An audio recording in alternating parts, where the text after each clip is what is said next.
Everyone, in today's lecture, we are going to be looking at hydroponics. So, hydroponics is a method of farming or horticulture where we grow plants in a nutrient fortified water instead of soil. So, this concept of hydroponics can really be traced back through history. And one of the maybe earliest examples, or maybe earliest hypothetical examples, is the Hanging Gardens of Babylon. So, if you guys aren't familiar, the Hanging Gardens of Babylon were one of the seven ancient wonders of the world. However, we don't have any actual evidence that they really existed, right? They were said to have been built in Babylon by King Nebuchadnezzar II for his wife, and they were this marvel of architectural achievement, right? They had this tiered structure and they were able to transport water through canals to the structure, then up the structure, and it would flow down. And it was an early potential example of being able to transport water and using water to hydrate your plants, and kind of a hydroponic example, maybe just really good irrigation. Nevertheless, when they talk about it, they kind of talk about it as a forerunner to more hydroponic systems that we see now, right? More familiar. What's interesting is, like I said, there's no evidence for that this ever actually existed, but there are theories that something similar did exist, but it wasn't in Babylon, but in Assyria. So that portrait there is King Sennacherib, who was an Assyrian king, and Syria, their capital, and this would have been in like modern day Iraq. Their capital was Nineveh, and what's interesting is we do have evidence that in Nineveh there was a structure similar to what we would think of as the Hanging Gardens of Babylon. And what's even more interesting is that in the, I think, early 600 BCs, Assyria went and captured Babylon, right? And they took it over, and then Nineveh became called the New Babylon, right? So essentially what researchers think, and it's really a theory that's been proposed by Stephanie Dalley from Oxford, I think I'm saying her name right, is that the Hanging Gardens of Babylon were actually the Hanging Gardens of Nineveh. And what happened was when Greeks were writing about this a couple hundred years later, they just mixed up the place, the two places. So just an interesting little side fact for you guys. So if you ever hear Hanging Gardens of Babylon, they most likely were the Hanging Gardens of Nineveh, and they're an early example of this hydroponic principles, at least, right? Using water as a primary medium in which to grow plants. Now, we have other examples of these hydroponic principles. These are examples of, I don't know if I'm saying this right, chiampas, possibly. These were floating islands that were built by the Aztecs. So the Aztecs, again, you're probably familiar with the Aztecs, a huge civilization in modern-day Mexico. So the main capital of the Aztec Empire was an island in the middle of this lake. And what the Aztecs did is, to farm, they would build these floating islands made up of reeds and mud, and they would stake them down with willow trees. And then within those floating islands, they would plant their produce, squash, corn, I think peppers, and probably a mixture of other stuff that I don't remember. Right, but here's another example of hydroponics or hydroponic systems, right? They have these floating islands. They're using them to then they're planting their crops in the island. Within those islands, their roots are growing down, probably accessing the water below it. Kind of similar to what we do later on in these smaller systems that we'll look at. So another example in history. And then if we kind of jump all the way forward to nowadays, let's take a look at hydroponics and how it fits into the future of our agriculture. Right, so I think I've talked about population growth in this course a couple times. It's expected that we should see about 10 billion people by 2050.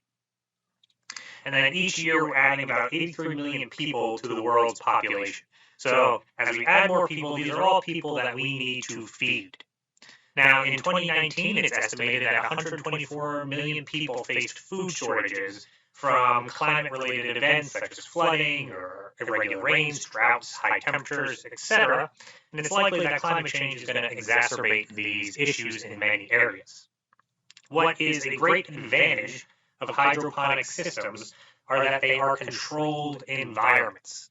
Right? We are not growing out in a field where we are subject to all these climate events, right? We're subject to rainfall, flooding, drought, etc., temperature changes. In our hydroponic systems, they're typically done indoors in these controlled environments, so we're able to control all these things that could otherwise affect our crops when we're growing them.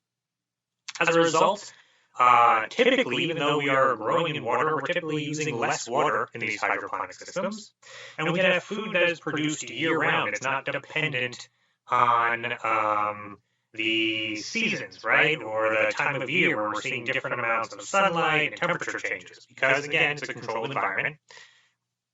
We typically don't need to worry about weeds or soil pathogens. We're not using soil. Right? And another advantage is that these systems can be built in cities where typically you're not getting access to fresh produce, right? Typically, depending on where your city is, you need your produce that is grown outside of the city in more rural areas, and then it has to be shipped into the city. But with these hydroponic systems, you can have your greens grown right there, and then be able, the people then can be sold right in the city where they're grown. So nice direct access to your produce. Now, it's estimated that food produced by hydroponics is currently valued at about $32 billion, and that is expected to increase by 5% each year until 2025. So it is an expanding industry. An example of a type of hydroponic system, and these large hydroponic systems that I'm talking about, is this vertical farming, right? So these are these systems that are built vertically to produce an enormous amount of crops. Right, there's a lot of promise to these types of systems. They can be used in old abandoned warehouses, again in cities where maybe these structures aren't being utilized, and again it's going to give people access to fresh produce right in their city. Problem with them is they're technically difficult and they have high energy costs, right? You are growing indoors, so you need to have all those grow lights that are powering all of this. You're going to need to have energy to pump water throughout the system, so there's going to be high energy costs associated with this. Now, an example of the largest vertical farm in the world is in Dubai, and it produces about 6,000 pounds of food per day. That's the Badia Farms in Dubai. Why it was so important is that Dubai itself, the city, imports about 80% of its food, and that food has to travel on average 3,000 miles, right? Dubai is built in a desert. So in order for them to get their food, they needed to bring it in from far away. Like I said before, the advantage of these systems is that they're able to produce all this food locally in their city now instead of having to transport it all in. And it also uses 90% less water than traditional farming in Dubai because they don't have to worry about growing out in a desert, and instead they have this nice controlled environment. So if we're talking about modern day hydroponics, which we're looking at now and that vertical farming is an aspect of, we can really trace it back to this man named Julius Sachs. He was a 19th century German botanist, and he studied differences between plants grown in water and those that are grown in soil. What he found is that plants don't necessarily need to grow in soil, but they needed the nutrients that were derived from the microorganisms that live in the soil, right? Those essential elements that we talked about when we looked at mineral nutrition, right? 14 mineral nutrients, nitrogen, potassium, phosphorus, calcium, magnesium, etc. And he published a neuroculture formula for growing plants in water, and this is the foundation of our modern hydroponics. And then from there, we had Dr. William, I don't know how to say his name, Goricki, we'll say. He was an American scientist, And then he kind of expanded on this principle and described how hydroponics could be used for agricultural purposes to produce large amounts of crops, right? He's kind of expanding on this concept of being able to grow plants in water and how we can do this en masse. He also demonstrated that the fluid dynamics of water change the architecture of plant roots to allow them to uptake nutrients more efficiently. Pretty neat. And he was the one who actually coined the term hydroponic. Now, advancing to World War II, we have that the military established these hydroponic units at bases throughout the Pacific, right, as to provide produce to troops fighting the war. And this continued after the war, where they produced 8 million pounds of fresh produce in 1952, right? So they established all these hydroponic units, and they were producing a lot of produce. And then we also have NASA that are using hydroponic systems now to grow food in space. And in 2015, astronauts ate the first space-grown leafy vegetables. So hydroponics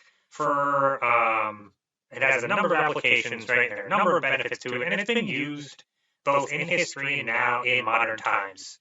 And the technology is getting better and better. So when we are talking about hydroponic systems, we have a couple of different types. We have active systems versus passive systems. So in an active system, the nutrient solution, right, are being actively moved or pumped. Where in a passive system, they are not, and this is relying more on a wick, or maybe just the location of the plants in reference to the nutrient solution. Then there are recovery systems, a non-recovery system. In a recovery system, that nutrient solution is going to be reused, right, in the system, and in a non-recovery, it is not. So when we talk about hydroponic systems, we have 6 kind of core types. And they are a wick system, deep water culture, nutrient film technique, ebb and flow or flood and drain, a drip system, and aeroponics. And you're going to see that a lot of these systems are essentially similar to when we talk about irrigation. They're like different irrigation styles as well. So wick system is your most basic type of hydroponic system. And this is kind of very similar to what we are doing with our fast plants, right? We're using that wick. And what is happening, that wick is going to draw nutrients from a reservoir that is sitting below your plants. And it's going to draw that nutrient solution up into the grow bed of where your plants are growing, and that's how they're going to be watered and fertilized. And now that media that you're using, that you're growing your plants in, could be a number of things. It could be coconut fiber, it could be perlite, vermiculite. As we're going to see in our lab, it could be rock wool, which is commonly used. So this kind of system is easy to set up. That's a pro to this system. But the con of it is that wick doesn't produce a strong stream of water. And as a result, it's not suitable for larger plants, and it's not necessarily efficient in nutrient use. I mean, I've even seen it with just our fast plants. The diameter wick that I used was pretty narrow. So even with just our fast plants, I'm not seeing a great amount. I had to supplementally water them as well. So pros and cons to this system. Really easy setup, not suitable for some larger plants or plants with more water requirements. Next, we have water culture. And in the lab, you're going to see a setup, an example of this setup. And in deep water culture, essentially what is happening is that your plants are held in a floating platform above a container of nutrient solution. Now, you can often use these net pots in this type of setup. In our lab, I don't use net pots. I just have a styrofoam platform that I cut out and put the rock wool right in there. So this is an inexpensive setup. It's easy to build. It's water saving, right? Your plants are grown directly in this nutrient solution. Again, just like with the wick method, it's not suitable for larger plants. Works really well with lettuce. That's what we're growing in our lab. You typically want to include an air stone here. That air stone is going to provide oxygen to this nutrient solution. If you recall, right, our plant roots need oxygen, so that air stone is going to help provide that. There is a type of deep water culture called the Kratsky method, I believe, Kratsky, where it is a more of a passive system. They don't even rely on an air stone. They they fill your reservoir up. As your plants are taking in water, it's going to drop the water level or your nutrient solution level. As that happens, your roots are growing down deeper into the solution. So eventually you get to a case where about half of your roots are exposed to the air, so they're getting air and oxygen that they need. The other half are in the nutrient solution that are continuing to get water and nutrients. And this is possibly the easiest setup, where you just kind of let them go and it'll gradually take in water and you can harvest your lettuce as you go. Now, we are moving more toward more active systems, right? This is ebb and flow or flood and drain, and we've kind of talked about this when we looked at irrigation a couple lectures ago. And in this type of system, you are going to flood your nutrient solution onto a grow tray that is containing your plants, and then it's going to drain back into your reservoir, right? This is automated, so you have your water pump, you have your reservoir down here. At a certain time, it's going to pump water up into where your plants are. Those plants are going to take in the water, take in the nutrients, and then any excess water is going to come back down into the reservoir. So this is a good system. It's typically easy to build. It's good for water-craving plants like our lettuce. So the problem with it is that it is susceptible, could be susceptible to pump failures or timing failures, right? You need this to make sure this is working, so the system's working. And then you also need more grow media for this, right? Your plants are grown in some sort of media rather than just have them exposed to the solution in general, like you see here in our deep water culture. So another type of active system is this nutrient film technique, kind of similar to that flood technique. Instead of having your water pumped during certain time periods, right, and then drain back down, with this there is a steady supply of water that drips onto your grow tray and then flows down to an overflow drain and goes back into your reservoir, right? So continually, your pump is continually forcing the nutrient solution up here, right? It's going to flow down this grow tray. As it does, the plant roots are going to take in the water and the minerals that they need, and then the water is going to come back, and this is a continual system. So this is a common type of hydroponic system setup. An advantage to this, particularly over the last one, is with this you don't really need any growing medium or little to none, right? You have your plants set up either in your net pots or in some sort of system where they're pretty much just exposed, right? The roots are exposed. But just like with the previous one, you got to make sure your pump is working. And this isn't suitable for larger, heavy plants, right? Again, with a lot of hydroponics right now, you are stuck with your leafy greens for the most part. Although I'm sure they are coming up with advances to grow all sorts of stuff besides that. So another system that is common is this drip system, and this is just like our drip irrigation that we've talked about, where now we are having the same idea where we're pumping our nutrient solution up, but it's going directly to the plant roots through these drip lines. Again, this is a common system. It is relatively simple. It allows for good control of nutrients and water, but you have to make sure that your drip system does not get clogged, potential con. And then the last thing that we're going to talk about is aeroponics. But this is kind of neat, where your plant roots are suspended in the air, but they are continually misted with a nutrient solution, right? So there is sprayers that exist here, and they are constantly spraying your roots with this nutrient solution that you see in the reservoir. Again, an advantage of this, just like with a lot of the systems, is that there's little to no growing media used. You have efficient water use. But this is a more expensive system than other systems. Although I've seen some setups on YouTube that you can do for relatively inexpensively, and it's something I may want to try in the future, or if you guys would like to try it, I would suggest checking it out. That is it. That is our lecture on hydroponics. Next up, watch the lab video, and you'll see an example of the deep water culture that I set up last year, and have some pictures of the results as well. So that's it. Hope you guys are doing well, and I will talk to you later.